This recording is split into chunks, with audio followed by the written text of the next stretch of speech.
Hey Andy, what you got going on here, bud? Let's do a compression check. Compression check? Yep. Oh, yeah. It's that old motor.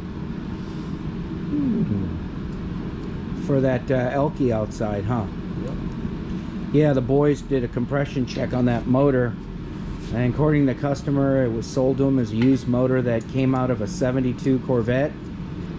And I don't know how they upped the compression, but he had 180 on one cylinder. Out of 8, they could only reach, I think it was 5 and 6 that they couldn't reach with the gauge because it was so tight with the headers. A cheap set of rusted headers on there.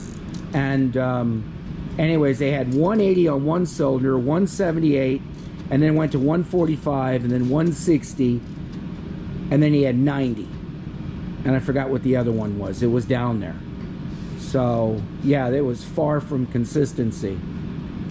And I don't know what they sold him. It's a wreck. So well, hopefully this one's favorable. It was running when it came in. And yeah, clean it up, throw some paint on it, spray bomb overhaul, as they call it, right?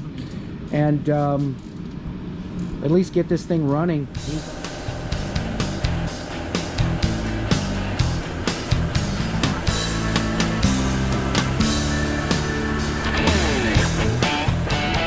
Hey, what you working on, Jim? Hey buddy. Oh, I'm just working on this little small block. It's a used motor, but it's in pretty decent shape. It's for a customer who got screwed over again. I guess somebody he knew built him a so-called motor and trans, and they hacked it. There's too many things to list. So he's pressed for money. He's a young guy. He's married. Oh, not to mention he's got a kid on the way. So that was a nice conversation. Hey, honey, you know. I mean, they got a newborn that's like maybe 2 weeks old. Hey, can I spend about $5,000 on my classic car? He's got an 83 El Camino. So what we're doing is we've done a compression check, everything checked out, but you can see over here, I want to show you something from factory. Now a lot of this is just buildup from usage, but we're going to come in here with a drum. We're going to clean this up. We need to match the profile of this to the headers, but you see this right here? See that right there? We need to surface this and get a straight plate, but it will flex, but I want this surfaced and clean like this. And you see this right here? This is going to be cleaned up. Same thing if you come over here and you look at, this block's clean. Somebody went through it and it favored all the way around on compression. It was fairly consistent within 7 pounds each. But you see how these are all off? What we're gonna do is we're gonna take an old gasket, stock gasket, set it over this, just line it up with a couple of bolts, and then we're going to take some bluing, and then we're going to come in here with some grease and a die grinder, and by carefully clean this up and open the ports. And all that's going to do is basically at higher end, at least all this airflow, none of this obstruction, because air's coming in this way. On the aluminum manifold, it is perfectly rectangular. This, look at this from the casting. They never bother to true these things up. Yes, there's some other things we can do as far as decking the block and line boring and stuff, but that would have been up to the last engine builder. We're not trying to rebuild this thing. Again, we're on a budget. So I checked all the torque on the bolts. They're about 75 pounds. We're going to clean up these burrs a little, soften them up. You see this where it feels a little loose? Now these are supposed to be under a load, and this could possibly be like one of the cylinders that came up a little shy. So you're losing right here. There's about 5 thousandths I can feel. You're going to lose a compression reading, and we're going to go ahead also later after paint. We're going to paint this block. No black, gloss black. We're going to hit it and skim it with a little primer. We are going to chase the threads, and look at this. See that? That's a little bit. That's permissible. But you see this? How whacked out that is? That's stretched. We got a new one coming on the way. We're going to put that on. You want this tight as a banjo, so that way the cam is not slopping around. You can optimize your performance, because it's no different than you grabbing the distributor and advancing and retarding while it's running, and that's what I mean by say de-optimizing the performance. We took out all the plugs. We're going to go stainless. We probed in, we blew out. There's no crustacean. This thing is clean. Everything blows by. The distributor, however, we do have a couple in stock. One particularly with the higher wattage and output, all MSD on a Street Fighter.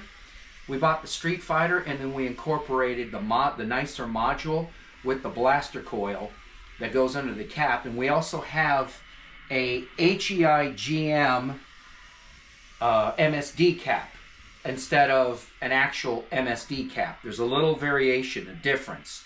So one mounts to a stock HEI, one's for an actual MSD built distributor. So we've got a brand new coil wires. We're going to have new plugs. All this is going to be addressed. So what you're seeing right now is just cleaned up. It's death. Come over here. Look at this. Right over here. You can get them a top view. Go ahead and walk around. Walk around, son. But once she's up and running with the valve covers off, I got cutaways I made. And we're going to, like, here's another one. We're going to go ahead and relatch the valves, and I'll show you how to do that. Basically, while she's running, you remove, and I might end up changing these nuts for what it's worth. Just if any of them are loose, we'll just replace them. These are basically C-nuts. They're rocker nuts, but they're known as C-nuts, where they're crimped in 3 locations. And that's self-locking. You don't want those loose, because over time and vibration, don't understand. If you're the rocker arm, the impact you're gonna go through, be put through, you want to make sure that they hold firm. So we'll show you that later. When the engine's running, you back these off to where it's loose. You'll hear it, and then did you get that? And then as you tighten that until it stops, and you go about another quarter to a half turn, which is supposed to be factory. Now on older motors, we do what's known as a zero latch. That means right when that stops, basically leave it there, or barely an eighth. But anyways, we'll get to that. We got parts on the way to surprise. By the time this thing hits, he will have already known and been surprised. So we've got a new valve cover. Here's the other thing. If you got to spend time, labor, and money to labor mainly to media blast and clean and prep, oh, I got dents here, let me hammer them out, at, you know, 150, 165 bucks an hour, that adds up. So that's going to kill your project when you can go find one, and they're all made overseas for like 40 bucks or 60 bucks. I think that one was 60 to 70 bucks for the pan. You can't beat that. That's well less than half an hour of time, and it's ready to go. All you got to do is get a Ziz wheel. Oh, we need to get that Ziz wheel, basically with like a red scuff Scotch-Brite, and just go over the surface area so everything bites on our one-piece rear main seal, and we'll show you that later when we're installing them. You want to attach inside and out all 4 corners, and that's it. We've got actually 2 one-piece seals coming in. The only difference is the 180 is a thick front seal, whereas the 185 is the thinner one seal. They're both 2-piece rear main, because this block is around, I think it might be original 1977. So anywho, without further ado, I need to, hang on for a second, let me get that gun. So we got a little bit of cleaning to do, Ricky. Okay, and we'll come in here.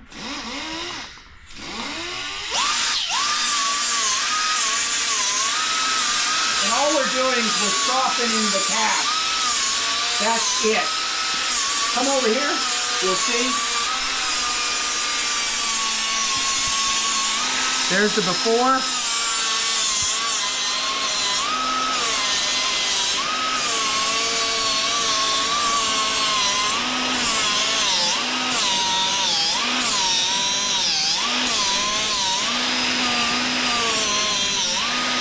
And it's only because we're going for show, so that's more aesthetically than what was before.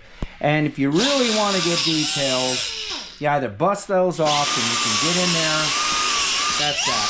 But you just round the edges. That's it. I'll go around, I'll look over there. That's okay. That was the worst one. Got one here to the back I'll get, and maybe a little over here. Like I said, I got to resurface.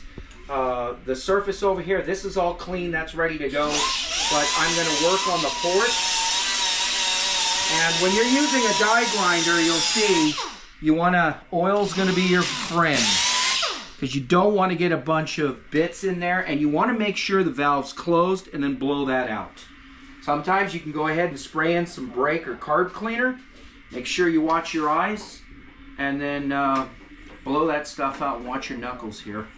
I don't know who designed this. You know, that's the thing in designing. See, that's some of the things we do. When we're putting something together, or even aftermarket, we sit here shaking our heads. Why did they do it like that? So another, and again, don't take your Ziz wheel and go over. I mean, you can come over here like this, and you can highlight this. But this takes away a lot of metal. You're going to want to file this. So if you come here, watch, and just let it glide. You don't want to change the surface of the metal. You see that? That's going to let you know what's crust and then what's pitted in the metal. Right there, that's crust. We know that. See that? If you go too long and hard, you're going to end up scalloping in the metal and ruining the precision of the surface.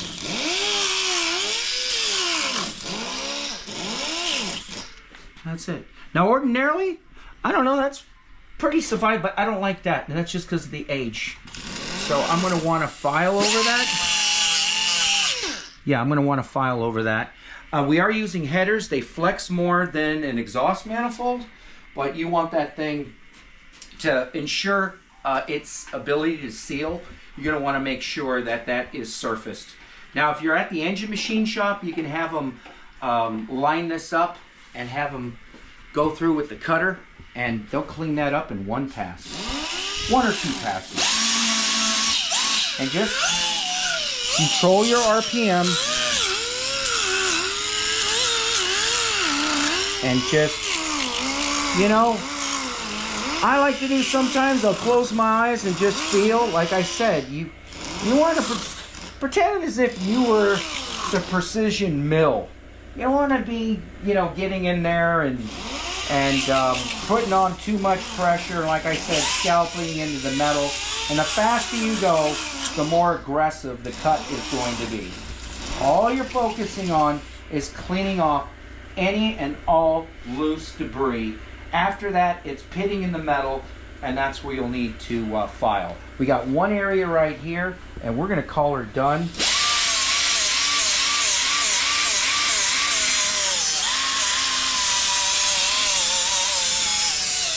Not bad, but right here.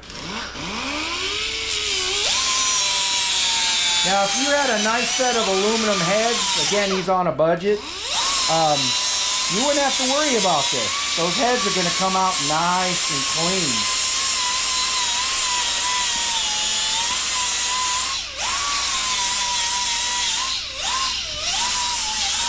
All I'm doing is busting down the edge. I'm not trying, if you go any further, you're going to cut into the surface, get rid of the texture, and then where you ever see any built-up paint while you're at it, go ahead and do that, because we're going to get a wire brush and we're going to skim all over this. And at this point, you can get yourself a Scotch-Brite. Everything is good. Nothing else. Same thing with, make sure all your surfaces are clean. Always inspect and chase your threads. And you know what? Inspect your plugs. I got so many, and they're cheap. We might even, after it's painted, we're going to knock out the freeze plugs and put in fresh brass ones. and plus I really appreciate the detail, the contrast. But when you're doing that, you want to make sure that your surface isn't pitted like this. So you're going to clean that up with a, it's going to be another Scotch-Brite, but it's a, God, I don't know, like a bullet type. So you can get into this inside surface, and you're just cleaning that. And then what I do is I'll take a red Scotch-Brite, which you guys should have had up here, and I'll hand scuff the outer perimeter of the seal. And I don't like those cheap seals with a thin wall. They don't bite enough. And then what I do is I take my finger and some green Permatex or Loctite for the penetratable sleeve type stuff, because it's high heat, it's thin. And what you do is you smear that on the surface, smear that on the outer surface of the plug. We've got some tools you'll see that they're specific for knocking just about any size in, and then we'll come in straight and perpendicular, not cockeyed at an angle, and we'll pop those in. And if you see here, look here, you see that chamfer? This is what's known as a chamfer. See where the tip of my nail is? That's the outer of the block. And right there, just under 1/8 of an inch, 32/32 of an inch, that's the chamfer. That's where the chamfer stops on the inside. That's where this thing stops. That's your set. That's how that goes in. And I like to clock them too, where you see them. But that's just me. I mean, I'm installing them anyways. It takes me half a second to sit there and go, oh, okay, here's 12 o'clock. Boom, send them home. The long sides, that's when you're putting, because you got to go down and push that in the cylinder. You're going to take the back side, come right here, get the right diameter. Right there. Is that it? No, that's another one. There's another one here.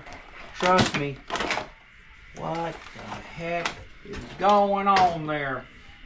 All right, we'll find that by then. And anyways, boom, and she goes in there. Now, it's nice to use a metal hammer because it has a nicer impact. It kind of goes in. When you have a dead blow, you're actually pushing.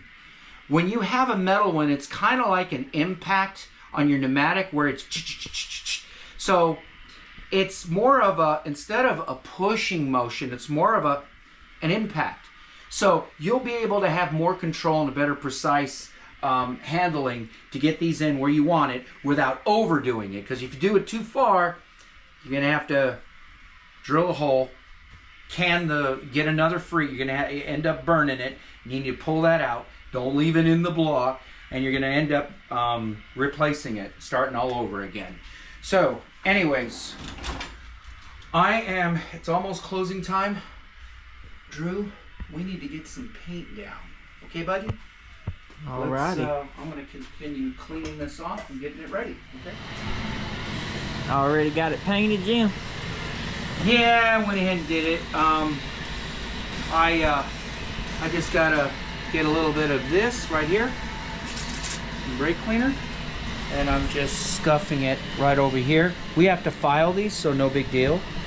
Just getting off the majority of the paint. Like that. Right here. And keep in mind you're going to have a gasket right there. Right. It's not going to be the whole thing, so I want to be able to show that paint. And then you can, if you get it thin enough, you can Scotch-Brite it out. Okay? Right. Just got to get this side, and that's it.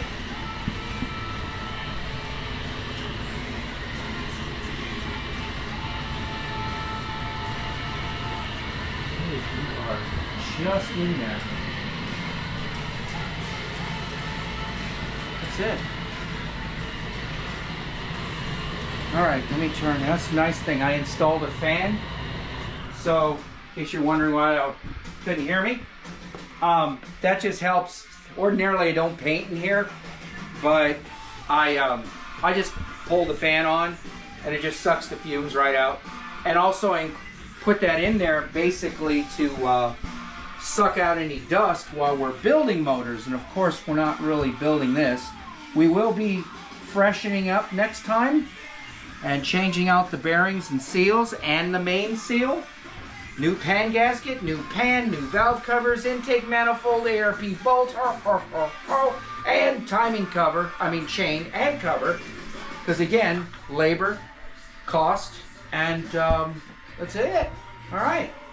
Well, I'm going to wish you a very Merry Christmas, Happy Holidays, and a happier New Year. Next time you see us, it'll probably be well after into the new year. So, yeah, we're going to take some time off.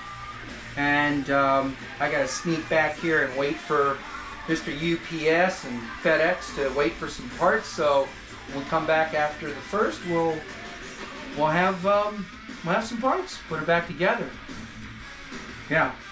From another, it's a 77-ish. It'd been gone through and rebuilt. It's a 1010. You're going to see that later. We're going to go ahead and freshen her up, change out bearings, change the main, which always leaks, and come around here. See all this play right here? This right here is permissible, but not this. Okay? That basically is going to slop your can all over the place. This is not original. I don't know what brand this is. It doesn't matter. We're going to pull this off. We got a fresh one. Want to make sure that is just tight as a fiddle. And then we're going to come in here and only clean up our new manifold, which it's a used piece, but we have some good quality pieces here because this is a stock 350. It's actually probably a 355 because I'm not going to open up the heads, but I assume they probably replaced those, bored and line honed the cylinders. But we're going to true up these intake or the ports on our intake, and we're going to true and make sure, even though we're using headers because they're more flexible compared to an exhaust manifold, we're going to make sure that's absolutely trued up. And again, we've got some loose rockers here, which could probably give us a little more optimum compression. So we've got to roll the motor over. There's one that's really loose. And once she's running again, we'll do this as it's running. And we're going to go about a quarter latch. Once this touches and it stops slopping around, and when you hear, you'll hear the difference because obviously it'll be ticking away and slopping around. And then once you get to, once that stops, that's your zero, go another quarter turn. We're also going to pay attention to all these nuts. Anything that is somewhat loose, these are basically C-nuts, the rocker arm nuts, but a C-nut is crimped 3 ways. It's self-locking.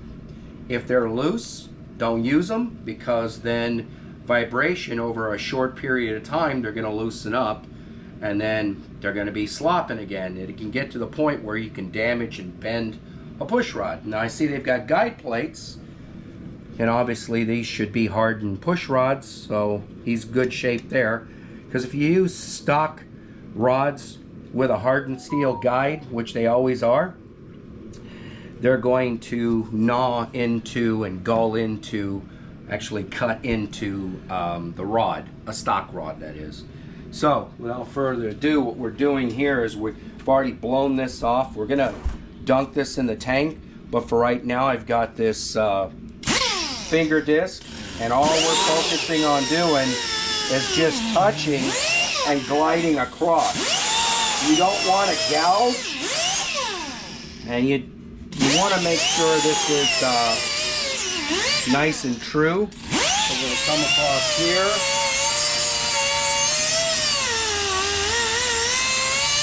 Make sure that's absolutely clean, then we're going to fall back.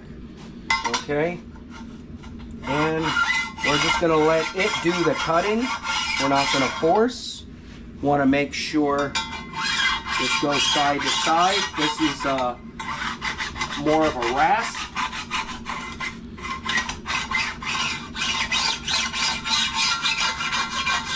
And then we're going to be using the, what's that, Permaseal by Felpro, which will get a nice seal against the surface here. So Again, just make sure that is as flush as pretty much can be. Okay, and then, so you got the point there. Getting your attention over here, we are going to take, we've got a gauge kit. We've selected our gauge. We're going to come up here and we're going to basically stick that right there, and then we're going to take our bluing.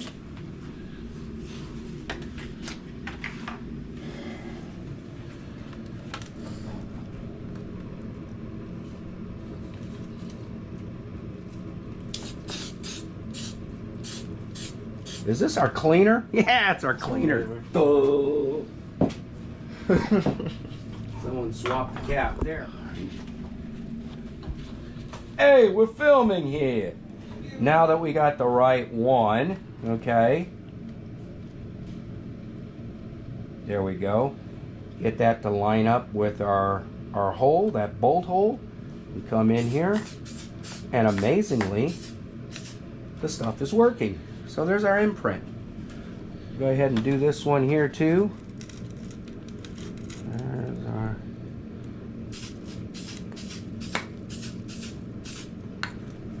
actually spraying like doo-doo all over my fingers. All right, and then just wipe off the excess.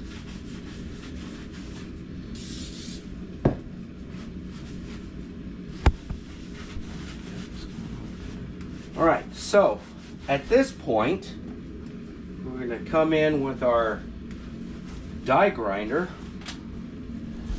We get that right over here. And this is for tighter. Yeah, I think that's a good profile. Now keep in mind, this is what we're going to be grinding, and I'm going to go just on the inside. And all I'm doing is I'm cleaning this up and making sure this is all flush and getting rid of all these sharp edges here. And that way she'll line up perfectly, at least more perfect with the ports over there. So, and the other thing we're going to need to do is get some grease. And we're not going to get tremendously aggressive here. Okay, there's our grease. You can see we've got paper shoved in our port. Okay, shove that down there because we do not want that to come in contact. We'll get some needle nose pliers to reach that. Keep in mind, we're not opening and porting these up. We're just cleaning them up. So take with a clean hand, get some grease on here because this is going to grab the metal. There we go. We're going to come in here with a steady hand. I actually have longer ones too. Will probably be better, but make sure you're nice and settled, and then come in here, get your angle right.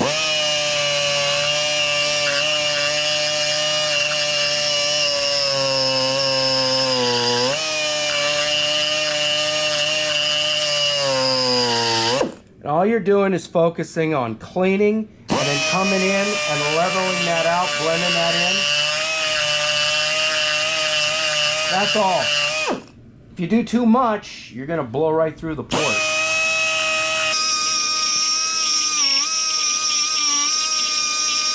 And then constantly make sure that this is well greased, so that way it captures all your chips. So again, with a clean hand, just put a little bit on, okay? And just in case there's any metal off of here, don't put that back in there. Just get what you're going to need. That's all.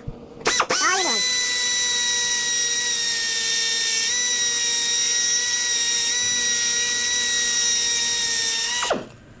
So you can see how these two sides here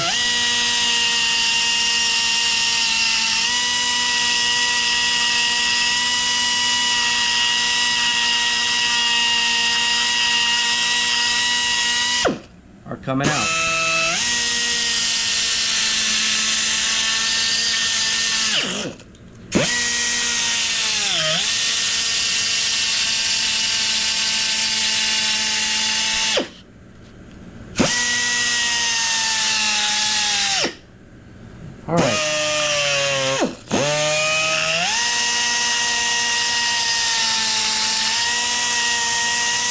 that's it. You can see the difference there. I got a little bit to do here, a little bit to do here, and on the sides. And all I'm doing is I'm going to get a nice straight line and basically roll that in so that way there's no obstructions. This will probably help a little bit on the top end, but if anything, what it's going to warrant is the obstruction as that airflow, the fuel and air, that velocity is going in there. It's not bumping and hitting off of those edges there. So we're just cleaning them up, and like I said, matching. And there's one more thing I need to do here. Right behind you. I need to get some of that. I need to lay this in the valley. That's Fine. Lay this all in the valley. Now, we've already got this bottom end open, and we're gonna end up doing is flushing and cleaning this out real good. We're gonna work with gravity, turn it over, make sure these are closed, and then we're gonna spray a cleaner in there, and then make sure we flush all that out, okay? This is not something you typically do when the motor is built, but we are going through it, so at this time, we're gonna seize the opportunity to clean things up, and we're gonna change the bearings, the rods, new main seal. We're gonna change the timing chain along with a new cover. It's just because the original one is just old and rusted, and you're better off. I mean, here's a chrome one. These things are only about $49, something like that. So I think the one we're gonna use, we're gonna go black because we're putting on a new water pump. That's the thing. You don't want to use a bunch of used stuff because you can't go wrong. So we're gonna have all black. This will blend in with the natural aluminum high flow brand new water pump, and there's no labor other than just installing it. So you actually offer the customer a brand new part and free them of the labor of trying to refurbish something that's just old and used. Other than the motor, we already went through and did a compression check. We're good to go. It's a solid motor. So I'm going to finish completing this, and we'll catch up with you in a bit. And my apologies, I am running a little hindered this morning. We'll follow up with you as soon as we get through finishing the porting, cleaning this up, getting everything ready to go, and then we'll start bolting on some brand new cool parts. All right, stay tuned. 3. All right, welcome back. We got everything all cleaned, ported. We did our exhaust too. We cleaned that up. There's some factory burrs. Got a little one right there. But anyways, that's not too bad. Just want to make that smooth so it doesn't build up any carbon. And then now we've got this straight up. Okay, which is going to be dot to dot. We might have to get the puller on this guy down here. Okay, so he's off. That's very important. Make sure you're straight up. So here's our new one. It's by Summit Racing. And who knows, Comp Cams probably makes it for them. You never know. But anyways, you can see down there, we're going on 0. Okay? And there's our dot there. There's our hole. We're dead on. So we're the same, straight up. This already has, I believe, 4 degrees advance from the manufacturer, such as with Lenati and Comp Cams. So we see if I can. Nah, it ain't happening. I have to go run and get the puller. But basically, we're gonna pull that off, put on the new one. We'll put on our timing cover, and then we're gonna put on we're expecting sometime today, our pickup screen and the hardened steel melling oil pump shaft, so we can install that. We're gonna install our bearings, our rods, our mains, and you're gonna have to do this very patiently and carefully because we're not yanking out the crank. We're just gonna loosen everything up and make sure, above all, lubricate it. ARP's fine, but want to put a little bit on the threads and on the head. And you want to do this in about a sequence of 3 times. So I believe the centers, and if this is a 2-bolt, that is 75 straight across. I believe on a 4-bolt main, it's 65 on the outers, 75 on the inside. And then your rods are about 45 to 50 max. So nowadays you can Google that, and you're going to want to put that all back together. But keep in mind, you don't just want to torque one side and the other, kind of like when you're putting on a tire, little bit by little bit. So if we're doing 75 on our mains, naturally we'll probably put that to 25, 35 pounds, bump that to 50, and then 55, whatever, and then finish it off at the 75, and one side at a time as you're doing that. So let's say you're in your final sequence and you're down at 50, or all sequences. What you want to do is you want to torque them evenly, jump back and forth. Keep that in mind. And just like when you're doing heads, that's all nice and clean right there. All right, so we're gonna go dig up our puller, and I'll catch you in a minute here. I thought we had everything. 3, 2. Well, lo and behold, we found our puller. We're using this square nut here, or just something. I actually have a set of these ends, because the thing is you don't want to damage this crank. So don't just run this in down the middle there, you'll damage the threads.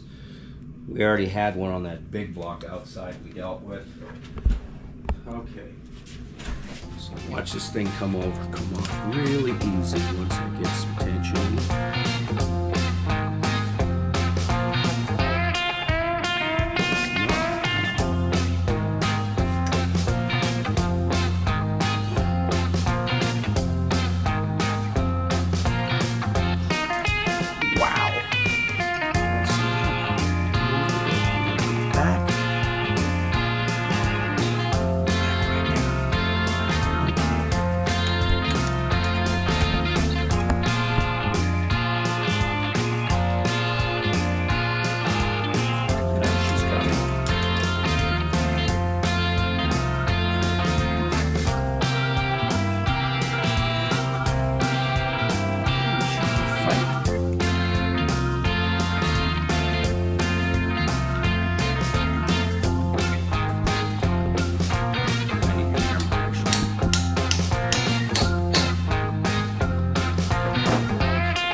It looked like somebody nicked the hell out of this. Listen, when you're doing this, putting these on, taking them off, make sure this, especially going on, this is lubed. It looked like they took a chisel to that. I don't know if they did that.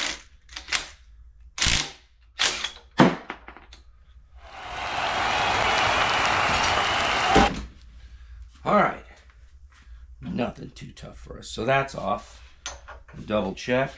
Straight up at 12 o'clock. Okay, so that comes off. And we're gonna, as I said, grease it up this time.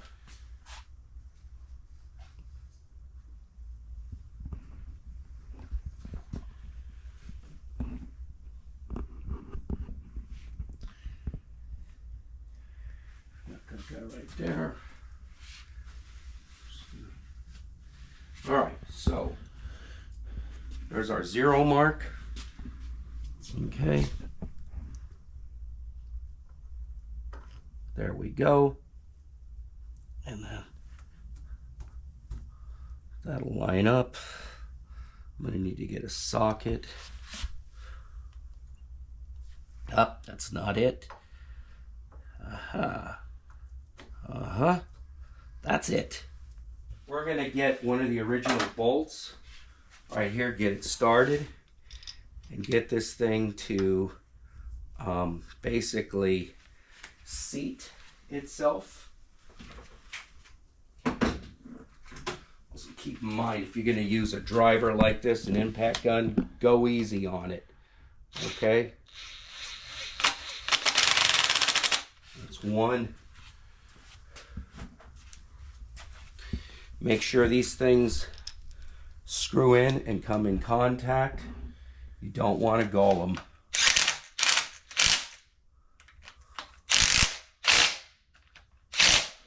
And yep, we are centered. Oh, much nicer, but that thing's protruded out a bit. So, you know what, at this point, I can get a socket or this. You put that on there. And of course you open this up so you don't lock yourself out. All right, there we go.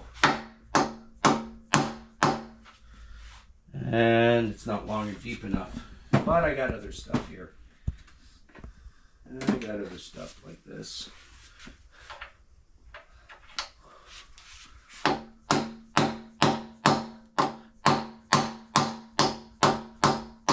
And then when you put the dampener on, you can finish it up. I'm just tapping and I'm using a dead blow because, again, I'm not trying to hammer against the crank, and we are going to change those bearings. Oh, much different. See how tight that is? That's going to ensure we have a nice tight timing on the chain. All right. It's time to roll this baby over.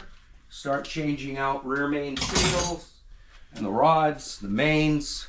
And we're going to jump on that right now. And I can see that has to go in just a little bit more. No big deal. Again, once I put the crank on, that'll tighten that up. All right, so we're going to open up the bottom end. Why don't you go grab yourself a cool one, a snack, and we'll catch up with you in a minute. 3, 2, 1. You want tang to tang? That means that little notch if you come in here and take a look. Okay, see that right there? It's called a tang. All right, and on these, just kind of move them back and forth and keep them in order. And keep them, and then take your finger, wipe away. Look at that. That's pretty clean. These are actually really good. It's just that we're just being cautious and ensuring that we've got everything fresh. So we've got just this main right here. Oh, all right. So we just tap that back and forth, and that'll pop right out. Bam! Let's take a look at that main. Ooh-wee. Not bad. Not bad. Okay. So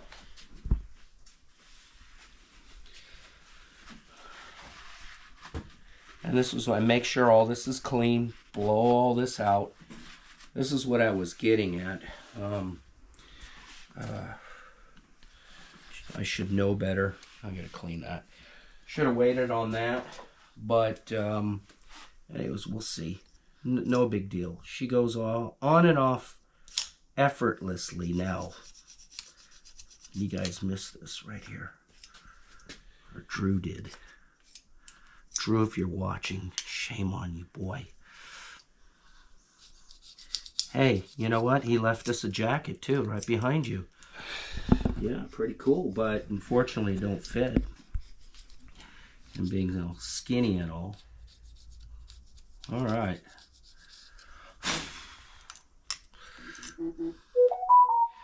So, basically, one by one, we're gonna fish these out. Okay, and I can see there's some extra gobbledygook in there. Someone got a little happy with the silicone. Actually, no silicone is needed in this location. Period. God, these guys silicone everything, just like the intake bolts. Now, I get it. Some of those, I just go ahead and do them all. Seal them because it helps to lock them in place too, because they're only like 20-25 pounds each. But there's another product you use. It's called white Teflon.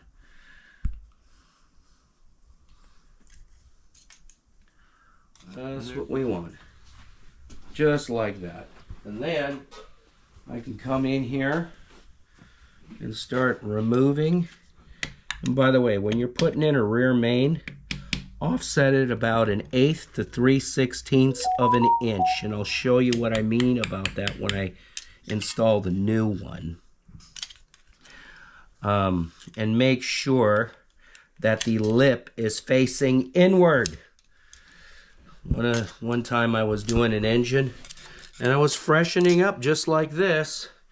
Lo and behold, there was excessive leakage from the rear main, and it turned out that the seal was aiming the opposite way. So the whole theory is under pressure it leans inward, and as this is spinning around and that oil pressure in the crankcase builds up, it hits that flange and it pushes it against the surface. That's how it works. But when you flip it around, you'll have some issues. So anyways, here's one right here. See that? And there is a center, I believe. See that? You just want to be able to tap. I think we are going to take that out just to be safe. See how that? Just tap on it. Be gentle. Don't force it. Don't gull anything. See that? Right there. Don't, above all, do not scorch or score the outside. And just to double check, yep, that's a 10 under. Okay, so that's our middle one. Okay, I'm going to set that right there. And these are half grooves, meaning the top side is grooved, the bottom side has no groove. Okay, so, and that's how you, this is how you do it. See? There she comes. And we're going to oil these up, earl them up real good with some assembly lube and send them home. And let's take a look at this one. Not bad.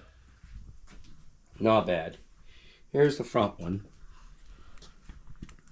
Now keep in mind, and this is coming out pretty evenly. I mean, nicely, easy, without a lot of effort. And keep in mind, because the chain is on and it's tight as it should be, it's going like this. Okay, so as you near the front, it's tighter. The back is open, so we can scoot these two pieces out. We've got that one right there, and then I just have this right here. And you can get like a, if you have like a claw tool, that's fine, that'll work. But make sure you're tapping and going on the edge of the bearing so without to damage any surfaces. There you go, right there. Like I said, it is going to be a little tough. Here, let's see.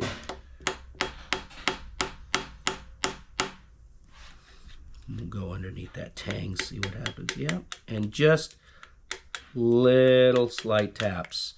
Just enough to get that sucker out. Too bad I couldn't take a magnet on here. That would be great. Okay, there she is. And then there's my oil hole. Now I got it. Bring that all the way out. And she's out. And that's our front. Not bad. These bearings are in good condition. Okay, but again, we're going with brand new ones. Brand spanking new ones. Okay.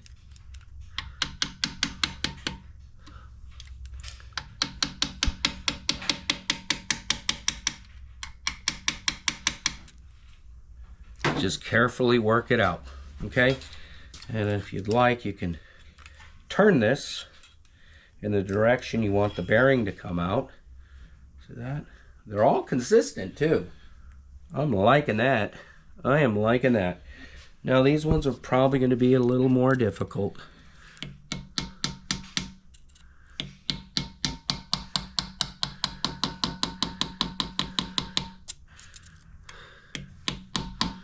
Yeah, that's working.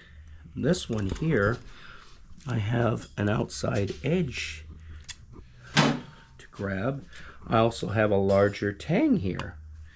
And looks like I got her, by golly.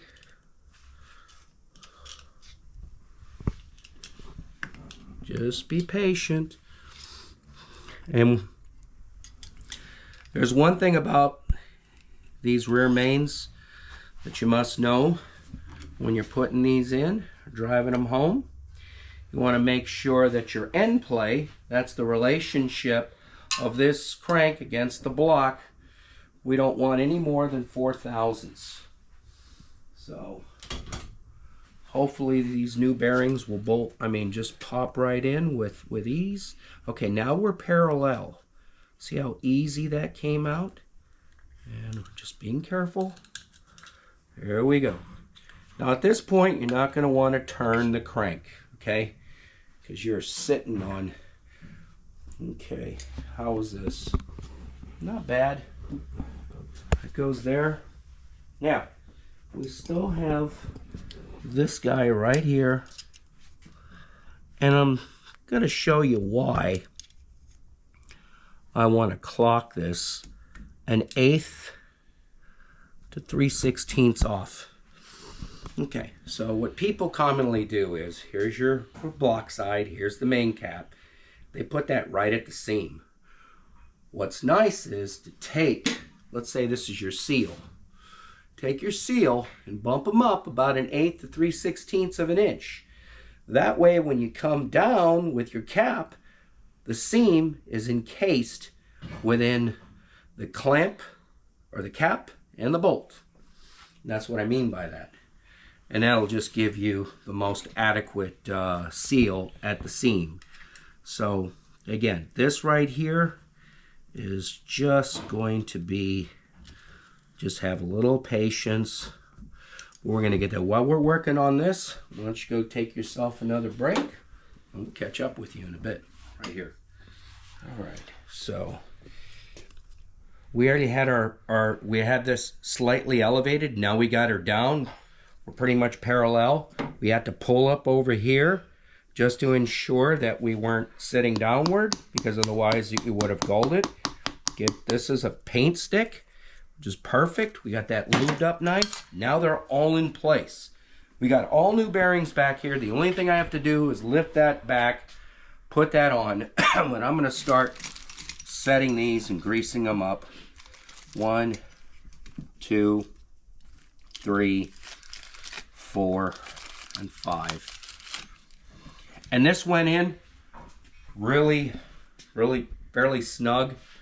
So when this is all set, we'll check our end play, but I don't think we're gonna have any problems there. This motor's actually in really good condition. So here's our first, okay? I'm gonna wipe this, make sure that is clean. Okay, you don't need to oil the back. Set that in the tang, right there. So I got grease all over the place. You don't need your fingerprint. You've already got the surface oiled up real nice too. Make sure that's spread around. Okay, keep your surfaces clean of any and all debris, and make sure they go right back in as is. Now, this is something that you really don't do unless you know what you're doing. So I'm just going to turn this. I'm not going to torque it. See, that's it. Just drives them in. Once I hear that, I pull off. Okay? And then the light tap. Yep. Now I know they're seated. Okay? I'm going to do the rest, pop in the rear main, and catch up with you. So I got my work cut out, but you have the basic idea. Like I said, I got all our mains in. Yep, we're doing our rear main seal. And we've got this. This is right next to Vinton. This is a good quality seal. You do not put silicone on there. I know they put it on the ends. It's not necessary, and I'm going to show you why. But what you do want to do is make sure that valley is clean and oil this up real good, and inside the channel too, because it's sliding in there. You don't want it to catch. Okay, and that's what this little guy here is for. Make sure that tab is facing the inside of the engine, and you're basically going to roll that in. I don't need that tab. Look at that. Bam! See that? Now that's where everybody sets it, okay? That's not where we're going to set it. I'll tell you why. Again, we're going to use the inside of our main cap, okay? And look at that. They got that shit in here too. So we're going to clean all that out. We already cleaned inside. Get that away from the motor. We don't want that falling in the motor. I had a motor one time, and I kid you not, in the Upper Valley, it was an old Ford 351. It was already 80 over. Guy just bought the truck, and of course, had two of them. I have a Chevy, that's 77 K10. They no sooner fired it up, drove off. Within 20, 30 minutes, they were dead. They're no good. Okay? And seems fitting because when we pulled open that Ford, he had like half a roll of the blue mechanics towels in the top in the valley up underneath here. Okay? Which is inside where all your lifters are. That's the valley. They had that in there. They had a ton of RTV lube. They had the orange one, the high heat one, and it was enveloped in the screen. And it was a wonder why it was starving for oil. And when I opened up the main caps, they were scored. And then, of course, they were already 20 and 30 on the crank. The entire engine was toast. Okay, so see this? Again, doesn't matter which way. You see that's about a 3/16 of an inch? You see how that's up there? That's how you're going to leave it. Because when you put that on, this is going to, and make sure they're the same direction, is going to intercede there. Okay? There you go. And then when you push down on that, you want to make sure that that's offset. So I'm actually about a 1/4 of an inch, 3/8 inch up here, because this is going to recess in the block and in the cap. Ta-da! And it holds it together. No silicone needed, not necessary. As long as this is tight and everything's okay, and this is a perfect used engine, you're good to go. So the only thing I need to do is put some lube on here, get these upper bearings all installed and lubed, and send it home. And then the next frame, we'll be torquing them down. And then we'll start to address our rods one at a time. All right. Just like that. And again, double check. Yes, we're in the right direction. So you got a fresh main installed properly, and we're good to go. We're going to continue. Start cleaning this up. What the heck? All right, we got those all cinched down to 25 inch-pounds. We got more to go, of course. But what we're going to do now, let's see our direction. We need to go back this way. Let's make sure she turns over smooth. Yeah. Yeah, back the other way. Yeah. Everything is smooth. And we are dead on. And then double check our chain. Nice and tight. All right. So, now we're going to bump up to, I don't know, 35 pounds.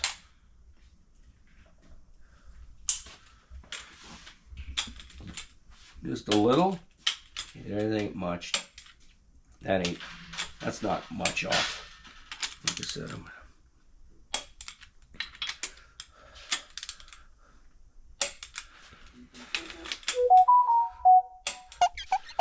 I'm not here.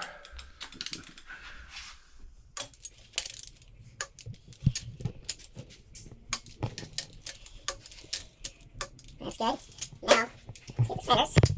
35. Oh, that's right. We have to turn that motor over. Okay. So I didn't go until I click. I'm just trying to cinch them down evenly. Back and forth. There we go. Keep in mind, this is at 35. All right. So let's go back. Watch your fingers. There we go. Clear.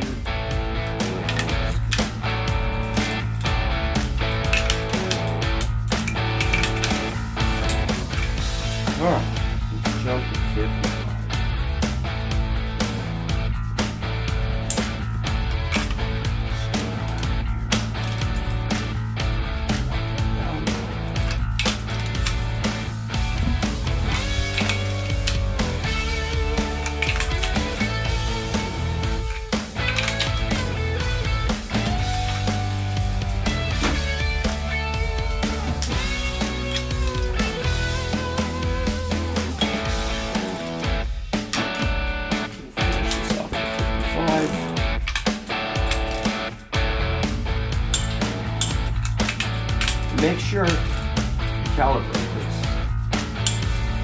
They can get stretched out and totally incorrect because we have tool accounts just about every manufacturer that comes to the door. They can easily check this on your truck and make sure new shorting and calibration is doing good. We're at 55.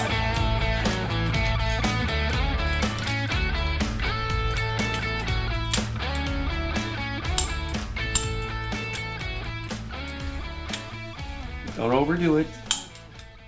There we go. Up 10 on the outers, 20 on the inside. Call her done. I'm going to double check my specs, but again, your mains, and this is a 4-bolt main, so that's an advantage for the customer, but it is a stock engine. It's not that it's going to, there's been people that have built up 2-bolt motors with some horsepower, but in any case, he's got a 4-bolt, and that's a good plus.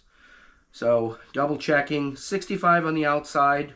These are stock bolts, 75 on the inside all the way down the line, and then 45 to 50 on the rods, but we've yet to put in the rod bearings. So that's the next step. We've already turned this over. Everything is smooth as can be. We're doing good. Yeah. All right. Got a little resistance from the rings, and that's fine. This motor had been recently gone through. We don't know who or where, but it's stamped on all the rods. And that's not factory. And without taking off the heads, I can't tell you unless I get in a caliper gauge to measure the bore, but chances are they changed that out.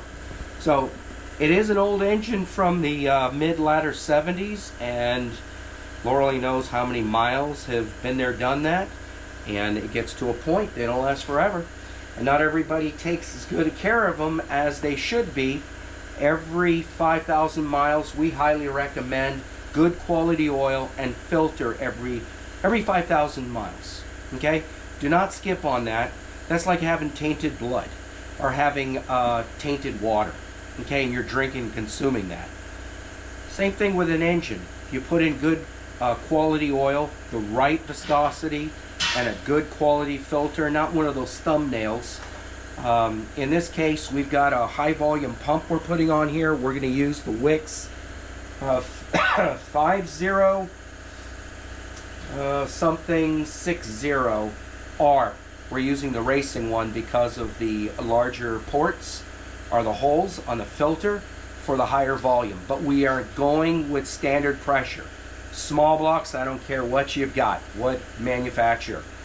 They don't generally need high pressure, and not for the street. You'll just blow seals. So volume just means it's pushing more oil, but the pressure is the same. And that's all we're looking for.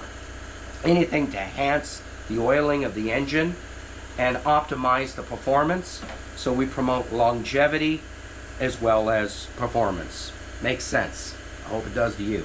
All right, so I'm going to continue with the rods, and we'll hook back up with you in a few. Little tip. So keep in mind, when you're positioning these, make sure they're seated flush in the rods and on the caps. Use, like this paint stick, to push them in. Never use any metal object. And one thing, I'm not sure if they screwed up or not, but you see this chamfer here? That goes against the crank side. The flush side, I mean, there's a tiny chamfer, but not as much as this. This goes cap to cap, and then tang to tang. That's how it works. So now we know that is incorrectly, okay? And then just need to pull that up all the way. And at this point, you can use this, just barely tap on it, lube the threads, send them home. Now we've got our tool set up, and I see they've scored on both sides. They flip these around. I like to basically keep them on the correct side. So that's, he's got two seated sides at this point. And if it's pretty gold, make sure that you use the cleaner side. That's all I'm saying. All right, so we're going to set these at 25 evenly. Drive them home. And with this, again, keep in mind you're just turning, see, evenly. You are not torquing. By no means torque these on. All right? All you're doing is gathering up all the excess and seating them, and we're presetting these at 25. Okay? There, you hear that? Now we brought that up. Now we're done. We've got 3 and 4, 5 and 6, 7, 8 to go, and we're done. But just wanted to share that tidbit of information. All right. We're going to finish this, and we'll see you in a bit. All right, this is our final sequence. So we went about 72 and a half, 73 pounds on our centers because they were coming up 70 to 75. The outers were definitely 60. These are 40 to 45. Okay, 5 pounds isn't too much of a difference. Just do them in unison. This is the last one. We are done. Make sure you oil up the threads and the back of the head of the bolt, or the nut in this case. Here we go. Double check. Yep, that's what you're looking for. Boom. Yep. We've already double checked our mains. That's all good. Everything's settled in. I ain't gonna get to that. Yeah, they're all good. All right, there you have it. That is our, God, we got some oil in here. Mess to clean up. That is our refurbished bottom end. Now, because we have a high flow pump, and we're gonna push everything through the filter, we're going to get rid of this adapter, and we're going to put us on one of these. There's our O-ring. The difference is there's no baffle return. We don't need it. We're going to put some red Loctite on here, clean this up, get all this excess oil in here.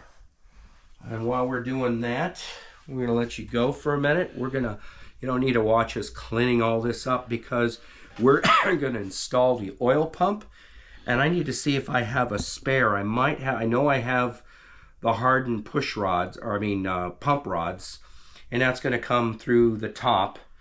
But I'm not sure if I have the M55 S1, I think it is, in respect to the Melling M55 HV pump. Again, high volume. So this turns over smoothly without any binding. I couldn't be happier. Now this is one of ours, and this guy's bent, but we're not using it, and there is a plate on here. The other one is noticeable because it was painted the same color as the block, but we need to make sure we get the same one on here without screwing with the balance, because this motor typically is internally balanced. Okay, so that's something important to know when you're getting an engine machined. Make sure you know if the front and rear. Now some shops will change things up, but you need to know that so you get the right dampener and the right flex plate and or flywheel. They do that based on how they're going about balancing the engine. Okay, and those are all preset weights. So when they tell you, hey, I need neutral, and you buy a neutral balancer and a neutral flex plate flywheel, you're good to go. You're within balance. Very important. Keep that in mind. All right, let me remove this, and we'll hook up with you in a minute. So this is the other one you saw. It's got a baffle here, spring-loaded, and over time they get a little weak. So when you're on it, all those higher RPMs, revolutions, you're going to push that oil through that baffle and not necessarily down the filter. So this one actually is a little skinnier. you're going to see a chamfer right here. You want to face that toward the hole going in the block. And that's where our oil comes out, goes in the filter, and pumps right back up to the center. So, and this should be just a little bit deeper. And we've used these before. I know they'll work. So you want to make sure that you bite on at least 3/8 of an inch of threads. And make sure that doesn't bottom out. That was the thing. In fact, you know what? We're gonna cook with some gas. Okay. Got just a little bit of red Loctite on there. Just a little bit. You're not gonna torque these up, and these are button heads. Because you really can't get a socket on here, and the stock ones, you're gonna have to cut them down. So, and that's got a nice little O-ring on there. Just about 25 inch-pounds is basically all you need. Any more? You ain't getting that out. All right, we'll prime this. Is that, did you get the right one? Yeah, the R5106R. And yeah, boom. Yep, it'll just bite. We'll just leave that there for now. All right, you know what? I am wiped out. I'm going to bid you a good day. Good evening. I'm going home. Get some rest. We'll be back at it in the morning. We're going to put on the oil pan, the gasket with the oil pan, and get the pump in. Like I said, we've got that. I might need, because of the high volume on the milling, I might need to get, and I've got those in stock, get the ARP stud for the oil pump. But I've got two important pieces coming in. That shaft, and again, that pickup screen, before we can button this thing up. And we're going to put this on first, our timing cover, and then we'll get the pan on. And then we're going to remove this and put his back on. His looks fairly new, and it's straight, and it's neutral balance, because it does not have the weight like this one does. All right, so catch you tomorrow. Hey, welcome back. Another day, another dollar. Hey, there's one thing I forgot to mention. I went ahead and opened this back up that I forgot to do.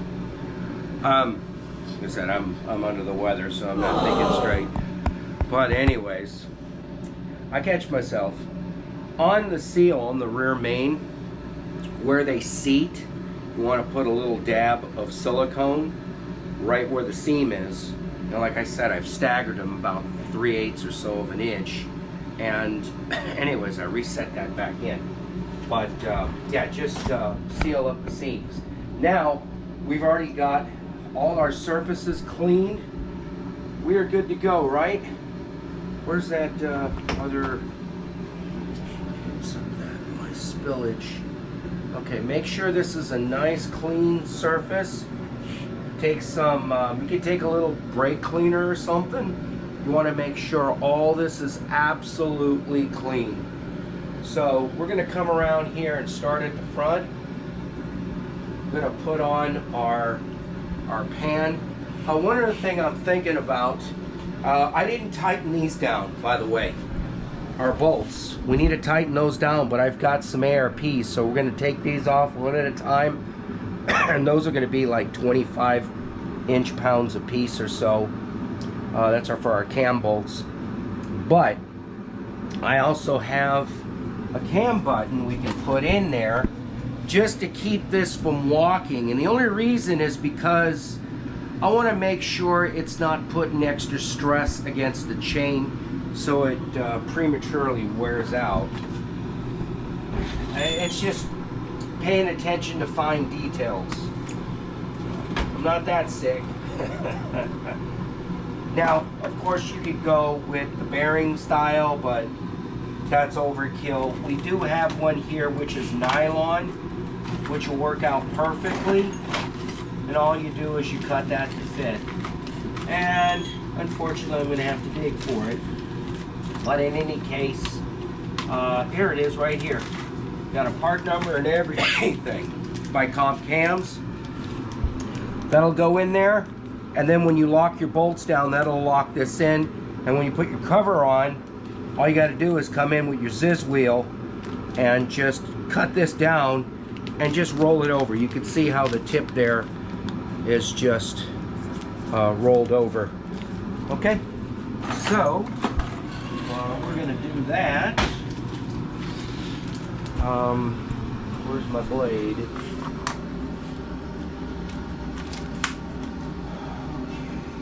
Boom.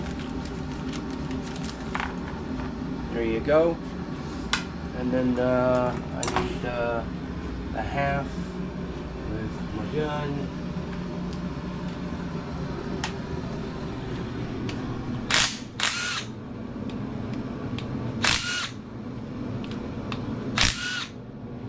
Alright, that's done. I can reuse these, but I've got brand new bolts by ARP. And that's all. It goes right there. And tap that into place.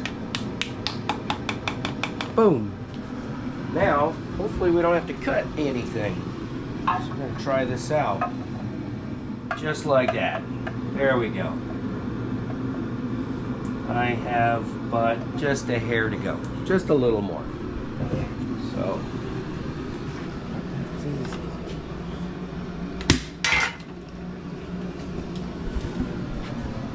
Like that, I'm rolling it.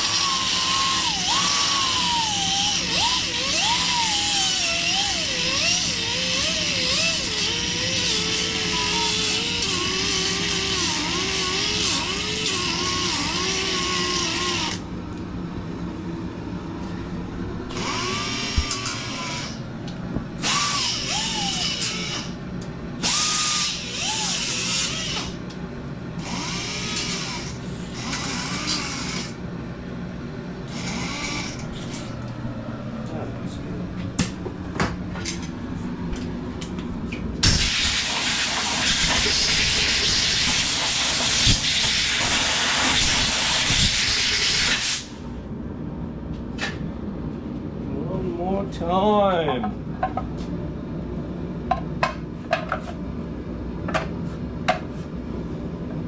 Just enough room for our gasket. That's about it. Once you bolt that down, probably get just a little more off of there, and that's about it. You want to get a little bit of, you don't want it pressured up against there.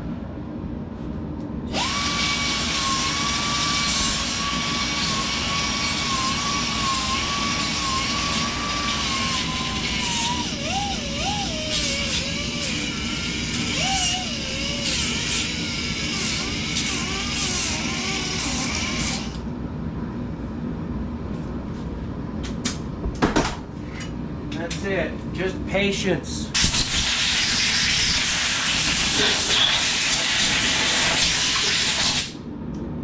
That's a good thing we didn't lube our chain yet, because we don't want to.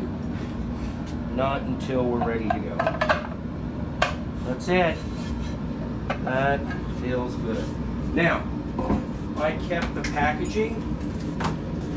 Our gasket's right here. I do have a spray adhesive that we could use, and where is that? That is, you know what? That's the leak repair stuff. This stuff will stick like crazy.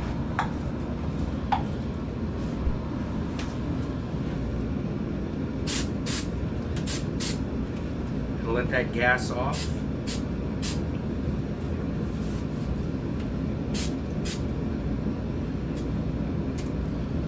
What that means is it just allows it to get a little tacky. Okay? So, that's done.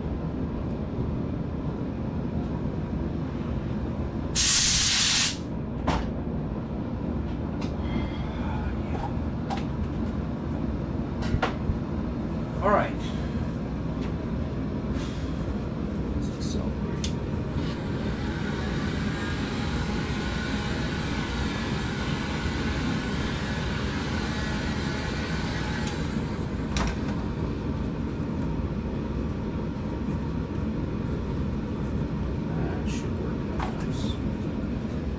Alright.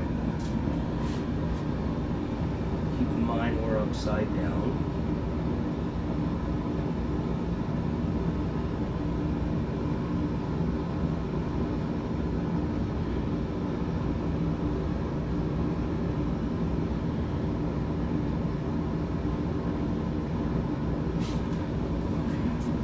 The fun part.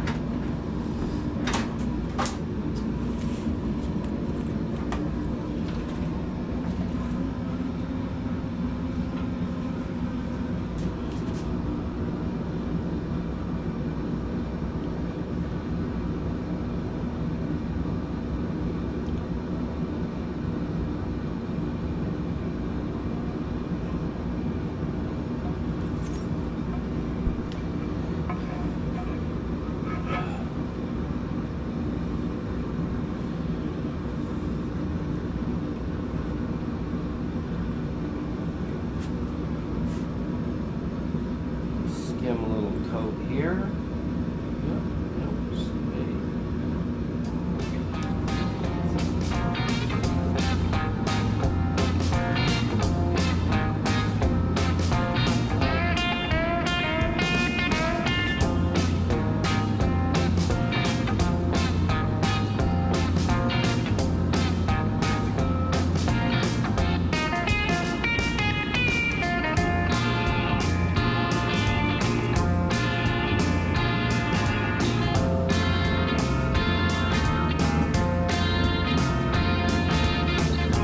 Alright. That is done.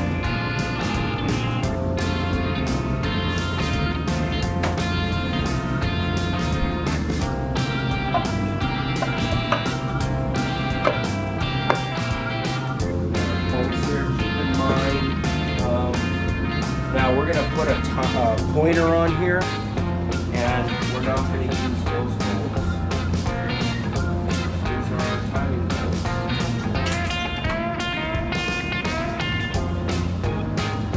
Tiny cover bolts.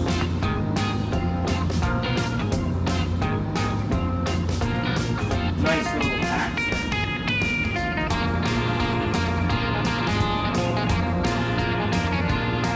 And our pointer is going to be, what is it? We got one, didn't we? Pointer? Right there. Yes, we did. Sure did.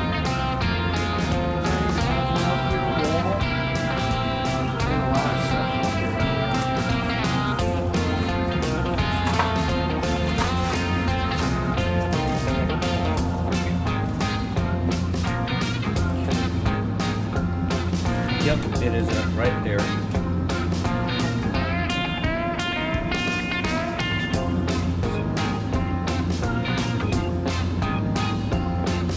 Alright, we'll just set this aside and put all the other bolts in.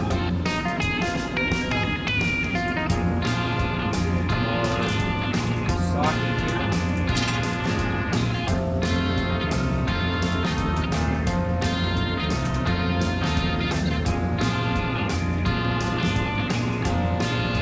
Alright. We don't need to bore you with putting all the bolts on, so catch you up in a bit. 3, 2, 1. Alright, so we got our timing cover on, our pointers installed. We are now installing our oil pump. We've got our oil pump shaft, and that is our solid steel. We just have the splash pan put on. And I believe that is like 55 pounds. These just need to get singed down and tightened up. And we're going to double check. Hopefully, this will clear our nice oil pan. Okay. See that right there? That is a, that's a C-nut. That's a C-nut. That's a C-nut. Except they substituted this. I don't want this. We're gonna have to fetch a C-nut. I want these self-locking. I don't want these to vibrate loose and drop in the pan, because that'll cost extra. Alright. drive this guy down.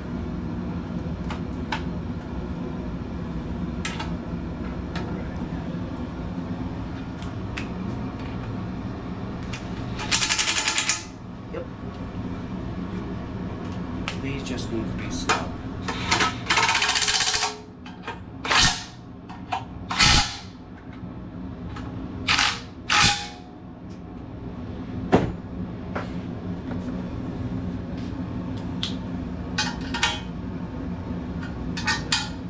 Good.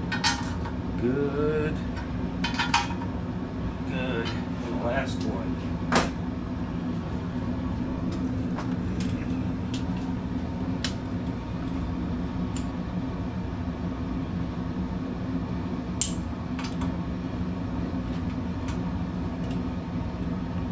Wrong one. Yep.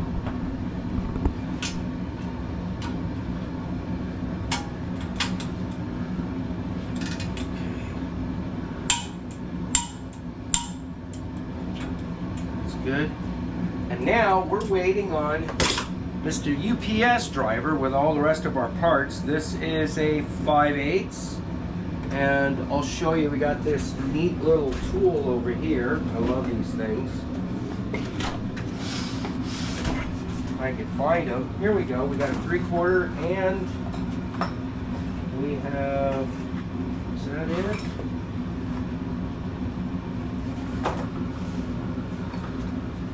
This is our installation tool. Yep, there she is. So we've yet to get our pickup screen so we can go ahead and continue and put on our oil pan. So this is how this works. Comes with a little lock tool, and all you do is you grip around the stop of the screen. You come in here with your hammer. Bop, bop, bop. Now you could use some green lock. Just make sure there's no oil on here. Green sleeve, high heat Loctite. Some people like to tack those. That's possible. I like to use the green, and as long as that goes, especially when it's fresh, as long as that goes in and that's very tight so that thing doesn't sag or move. And you want that about 3/8 of an inch from the bottom of the oil pan. So considering we are using a stock type oil pan, which is right there, that is how we factored our screen for the drop. Fords are a little different. With their high volume pumps, they extend 1/4 inch, so it's nice to use a one-piece gasket so that way you can get that clearance, and sometimes you have to bump the pan a bit. This one clears just fine, and there's no gasket on it. Ta-da! So I'm going to go fetch up a bolt, and we're going to turn this over and do the intake. So we'll be right with you. All right. Right. Sending our balancer home. Now this tool's by Moroso, in case you're interested. It's a nice tool. It's about $100 back in the day. I believe it's much more expensive now. This is a small block Chev, so it's a 7/16 on the adapter fitting, which is much like this.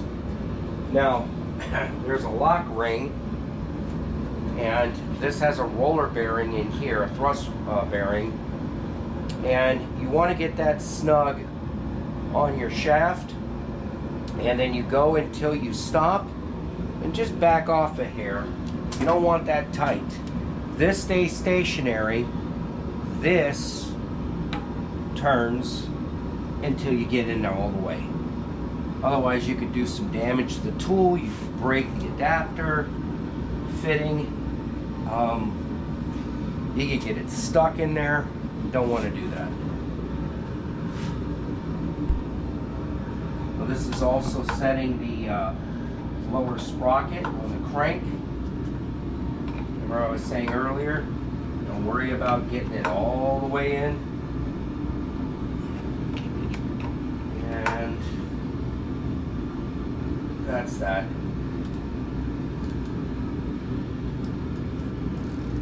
And then once we get the pulley and all that stuff installed, we've got another ARP dampener bolt, harmonic balancer bolt. That is real close, but that is for, yep, there's a good credit card thickness there. And then we're gonna come around here where our index is. Now, this one is, this one's used. It's nice to get new ones, but it is a budget build. Laura knows if this spun, it's still in okay shape. I didn't build the engine, so I don't know where this thing actually indexes. You could do that by inserting a tool in your piston here, and you come up, you touch, and you go all the way around opposite, and you touch, and then what you do is you take some tape and you mark, and then you'll find your true center, and hopefully your TDC should be right on this index on the crank.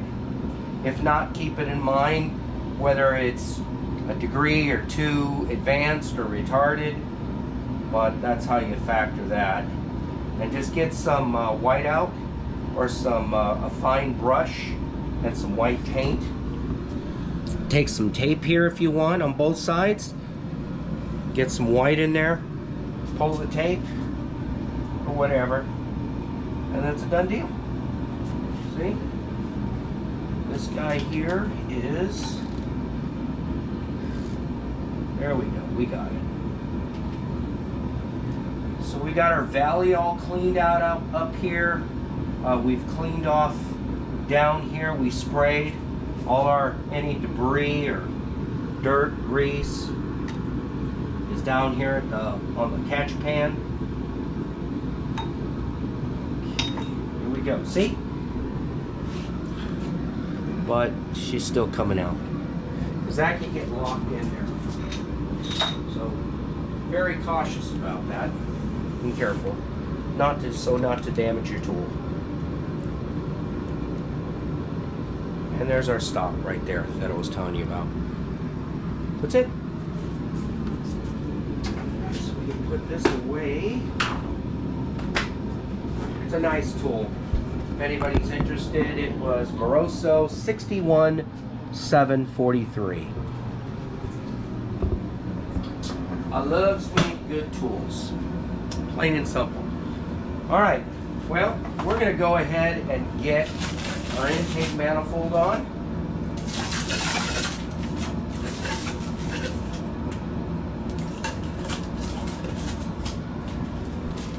All right. Happy with our ports.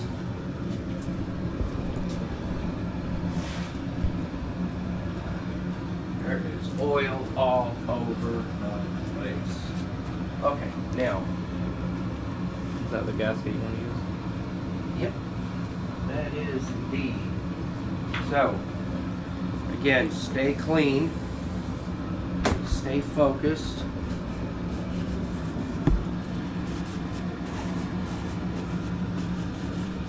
Get all that grease and oil off. There's one other thing here that I have, we'll get into in a bit. I've taken all the old plugs out, and I've got a nice plug kit, which is either by Edelbrock, Edelbrock is galvanized, but I love the stainless. So, and I also have separates too by Summit Racing. So, probably going to go with the Summits, and we're going to plug our drain ports for our coolant in the block. We need to plug this up here for now. We've got a melling, where is that guy? Was here, oh, here it is, right here. It's a snake, it would have bit me. You put your oil in, you pump up maybe 50, 60 PSI, you turn the valve on, and what it does is it force injects all your oil, and basically, and you can have a gauge on here, and you can see your pressure bump up, and what you do is you come over to here or the rear, and you got to turn your motor over all the way around, and what that's going to do is that's going to allow the oil to go all the way through, shotgun throughout your motor. That's a good way of priming your oil system before you fire up a motor. It's a nice little tool to have. Again, tools are everything. All right, there it is, right there.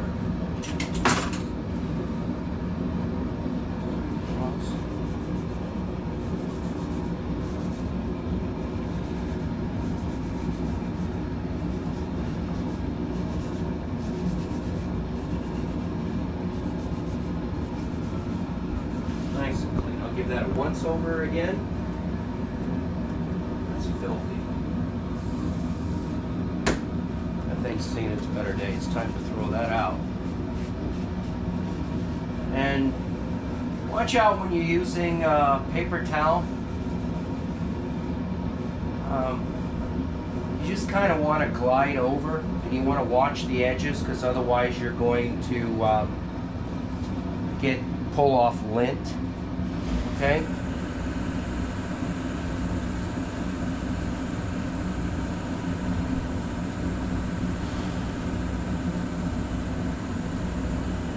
All right. So let's get our gauge. Our gasket, our gauge. All right. So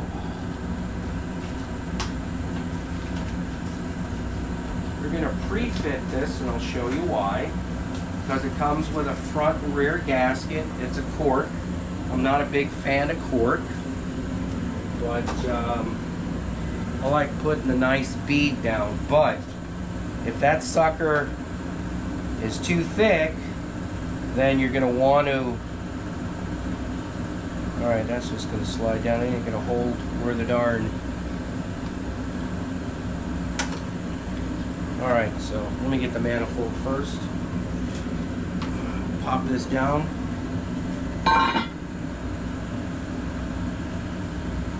Set that right there.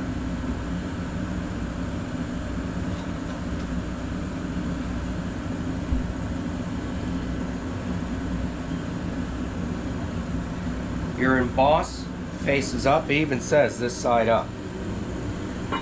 Okay. We're going to keep the center for the exhaust crossover. We're going to keep that closed.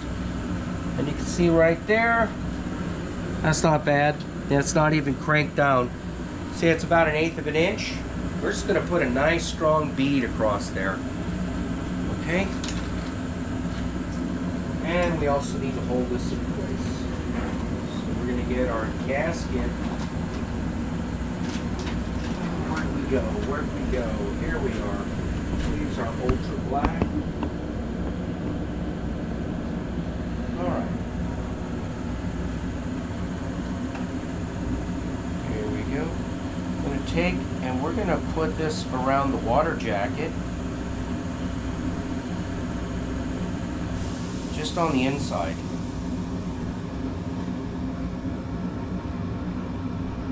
Now the back, there's no crossover, but still we want to keep this sealed off.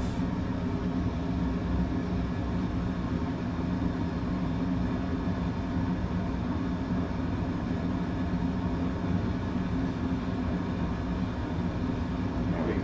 Put a little smudge right there. Smudge right there, right there. Now you're going to do your corners.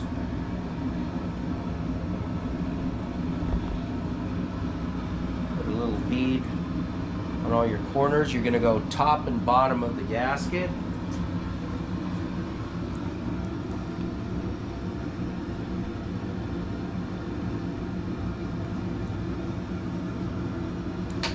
Okay. Now we're using the 1204, which is stock.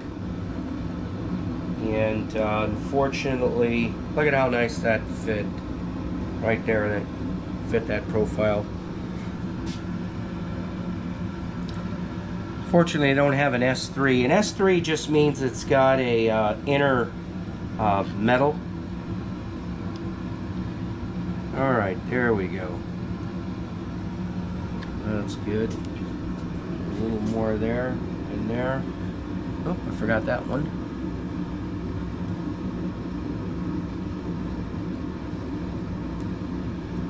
All right.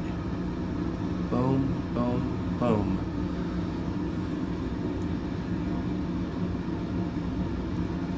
So, that's done. Now, we're going to take a nice little bead, come right across the top.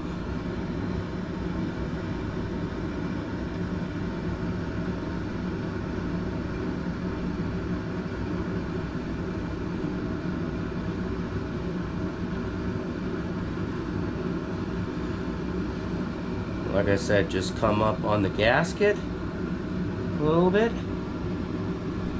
You know what? I want to get some heat in here. It's too cold.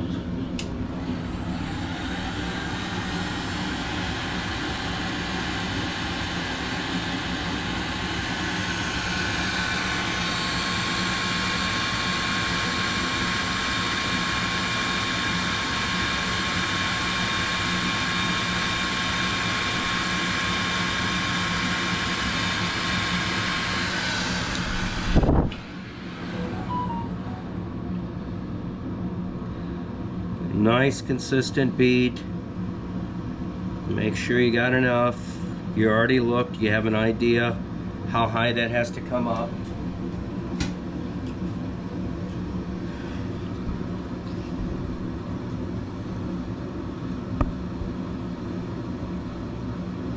Okay.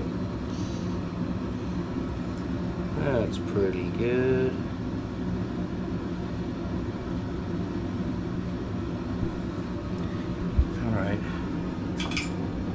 Get up there, right there, I like that. There we go. I'm going to do one more thing here to the bottom. Okay, probably heard this before in construction when you're, it's called masting. Like when you're veneering something, all I'm doing is I'm getting a thin film onto here and I'm working that in, and then when I lay this thing down, she's going to stick to itself, if that makes sense.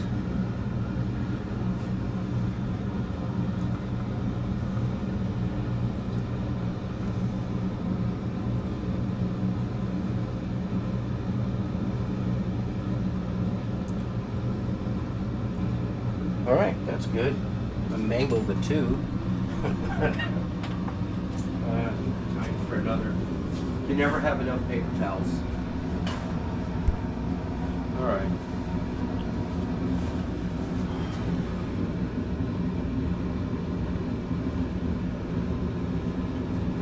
So one more last final check. Make sure everything's aligned where it needs to be.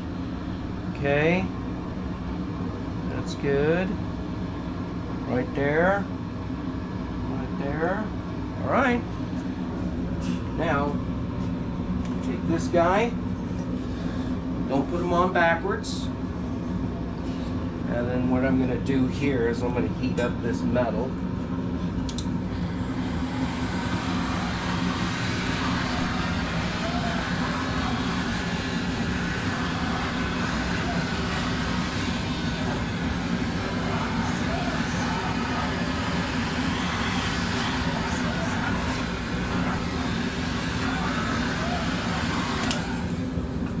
Ordinarily I wouldn't be doing this, but it is winter.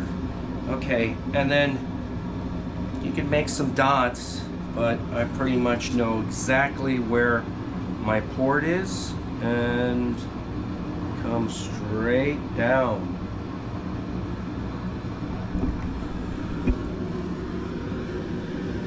That's it. Make sure that bead oozes out. There you go. That's it. All right, so now we can get our bolts, start cinching them down. Let's see where we're at. These are mine now.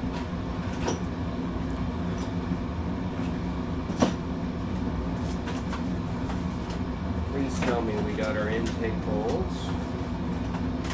Get all these bolts here.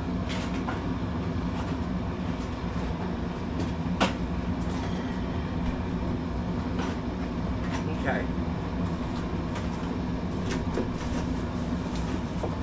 Some more.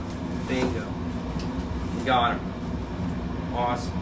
Okay, that's our water pump bolts. We're going to take those. Oh my God, look what we forgot. Duh.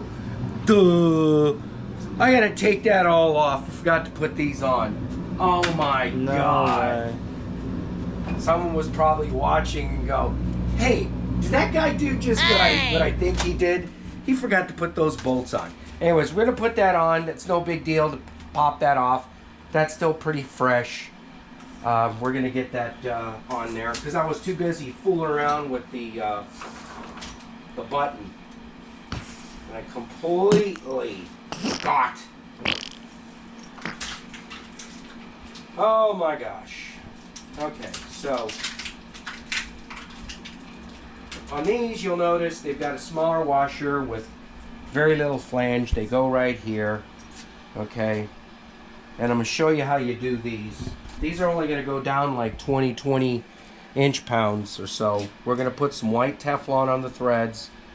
But the way you properly install these, once you get them all snug, one, crisscross, and then over, and then crisscross, and then here, here, here, here, here, here, here, here. That's technically how you do a proper intake bolt install. Okay, while we're dealing with that, why don't you guys go take a break? I can't believe I did that. Oh my goodness. Glad I caught that, huh?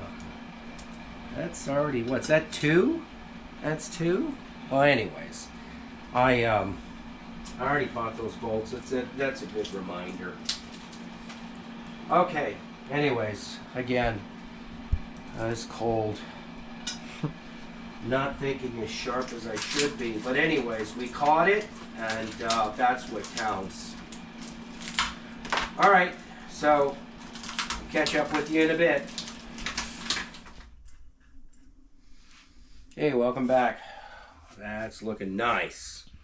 However, we ran into an issue. Now, we got this long pump opposed to a short because of the brackets. Again, this is a budget build, so we're going to put on, we usually put on serpentine kits. We're going to have to get a short, but the short didn't come with these brackets here for his pulley system. And you're going to notice here we've got this three-way down here, but without a spacer, and I don't believe they have that. See, that's not going to line up. So this is going to require a short, but man, doesn't that look nice. So we're going to have to do some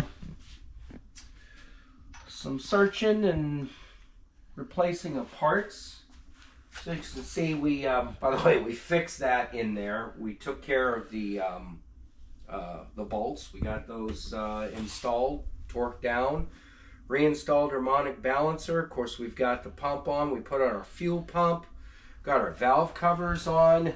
These are used. They just need to get polished up. Our intake manifold is set. We've got the distributor in. Just about nothing on this car, with the exception of his carburetor, was any good condition. This carburetor was brand new, but it was a 750. Way too much power of our CFM for this build. There is a calculation for that. Okay? Basically, these vehicles, when they were originally built, look at that. When they were built, they were engineered. So the cam, everything, the duration, they were engineered for a certain amount of horsepower, torque, RPM range, whatnot. When you start messing around and you don't understand that, then you're changing the whole geometry and the mechanics of the motor, and you're not going to run right. In fact, when he came in, he told me, oh, it was a bone stock bottom end. Compression ratios were all over the place. I said, you're running fat, aren't you? Extremely fat, because it wasn't running. And he says, well, yeah, at the time I had it running. How'd you know? I'm like, well, you got a 750 on there. On a stock 350 motor. So what you do is you take your displacement. In this case, this is probably a 355, board 30 over. Again, we're not going to open up the heads.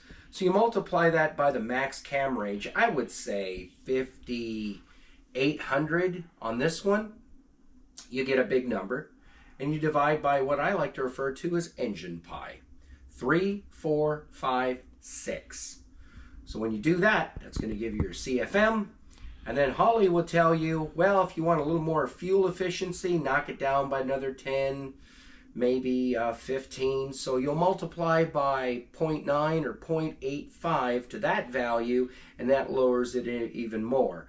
For a bone stock pretty motor,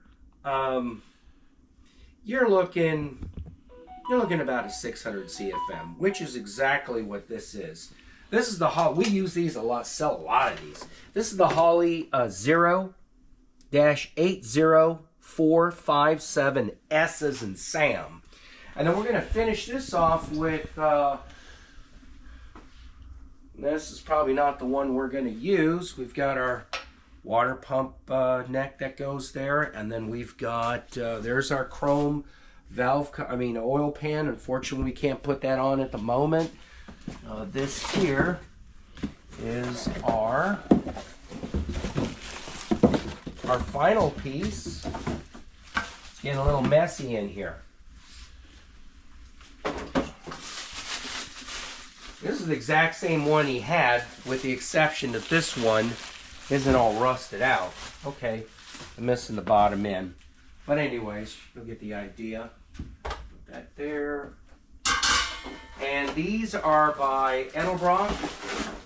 They're like the K&Ns. They're reusable. They're very affordable. K&Ns are like 70 bucks. I think these are like 40, somewhere around there. So again, we don't have our base, and that'll go up there like such. And ta-da! And we're still waiting for UPS, so we're stuck for now. We're going to clock out. I think we just need to end the video here. You got the gist of it. I'd like to thank you again for tuning in and watching American Garage TV. We'll see you on our next video. Be sure to subscribe, and thanks to the cameraman who's been helping us out today. Bye-bye.